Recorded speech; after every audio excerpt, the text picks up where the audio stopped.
ഈ ഭവനത്തിന്റെ നാഥനെ അവർ ആരാധിക്കട്ടെ എന്ന് പറഞ്ഞിട്ടല്ല പറയുക, അല്ലദീ അത്അമഹും മിൻ ജൂഅ്, അവർക്ക് ആ ഭവനം കാരണമായി വിശപ്പിന് അല്ലാഹു ആഹാരം നൽകി.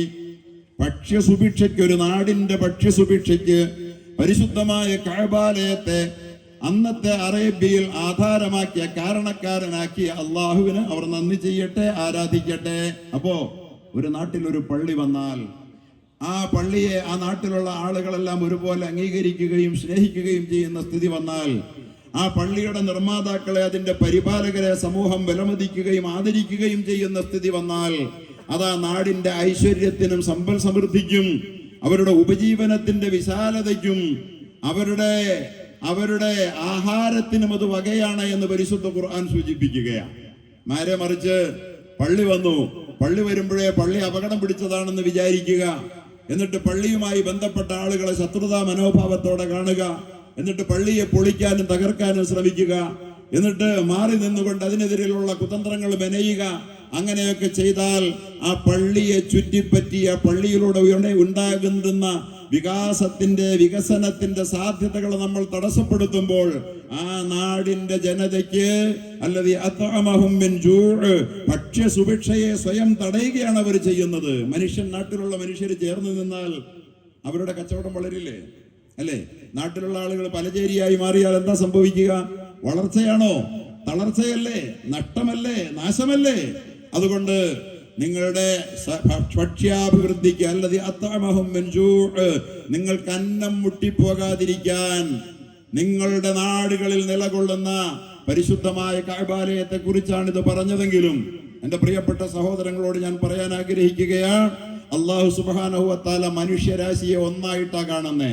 മാനവരാശിക്കിടയിൽ ഉച്ചനീചത്വങ്ങളില്ല, മനുഷ്യരാശിക്കിടയിൽ ജാതി വിവേചനങ്ങളില്ല, മനുഷ്യജാതിക്ക് സമ്പന്ന ദരിദ്ര ഭേദമില്ല, മനുഷ്യരെല്ലാവരും ഒരുപോലെ ആദരിക്കപ്പെടേണ്ടതാണ് എന്ന ഇന്ന അവ്വല ബൈത്തിൻ വുദിഅ ലിന്നാസി ലല്ലദീ ബിബക്കത മുബാറകൻ വഹുദൽ ലിൽആലമീൻ. ഈ ഭവനമുണ്ടല്ലോ, ഈ പള്ളിയെ കുറിച്ച് അല്ലാഹു തആല പറഞ്ഞത് നേരത്തെ പറഞ്ഞു, ഫീ ബുയൂത്തിൻ അദിനല്ലാഹു അൻ തുർഫഅ ويذكر فيها اسمه يسبح له فيها بالغدو والآصال رجال لا تلهيهم تجارة ولا بيع عن ذكر الله وإقام الصلاة وإيتاء الزكاة. പള്ളികൾ ഫീ ബുയൂത്തിൻ, ചില ഭവനങ്ങളുണ്ട്, ആ ഭവനങ്ങളിൽ അതിനല്ലാഹു അൻ തുർഫഅ, അത് പണിതുയർത്തിക്കൊള്ളാൻ അല്ലാഹു കൺസെന്റ് നൽകിയതാണ്. അല്ലാഹുവിന്റെ അനുമതിയോടുകൂടി ആ ഒരു നാട്ടിൽ പള്ളി വരണ്ടേ. അല്ലാഹുവിന്റെ കൺസെന്റ് ആണ് പള്ളിക്ക് യഥാർത്ഥത്തിൽ വേണ്ടത്. സർക്കാരിന്റെ കൺസെന്റ് ഒക്കെ ഇപ്പൊ വേണം, പക്ഷെ അതൊന്നും പള്ളിക്ക് പണ്ട് പരിഗണിക്കപ്പെട്ടിരുന്നില്ല. ഇപ്പൊ കിട്ടാനൊക്കെ വിഷമാ. പക്ഷേ അള്ളാഹുവിന്റെ കൺസെന്റ് വാങ്ങിയിട്ട് വേണം പള്ളി പണിയാൻ പോകാൻ. അവിടെ പിന്നെ ശൈഥില്യങ്ങളില്ല, അവിടെ പിന്നെ ഭിന്നതകളില്ല. അള്ളാഹുവിന് വേണ്ടി പടച്ച തമ്പുരാന്റെ പ്രീതിക്ക് വേണ്ടിയാണ് ഒരു നാട്ടിൽ പള്ളി വരുന്നതെങ്കിൽ ആ പള്ളി അള്ളാഹുവിന്റെ അനുമതി വാങ്ങിച്ചുകൊണ്ട് പണിത പള്ളിയാണെങ്കിൽ അതിനല്ലാഹു അൻ തുർഫഅ വയുദ്കറ ഫീഹാ ഇസ്മുഹു, ആ അള്ളാഹുവിനെയാണ് അവിടെ അനുസ്മരിക്കപ്പെടുന്നത്.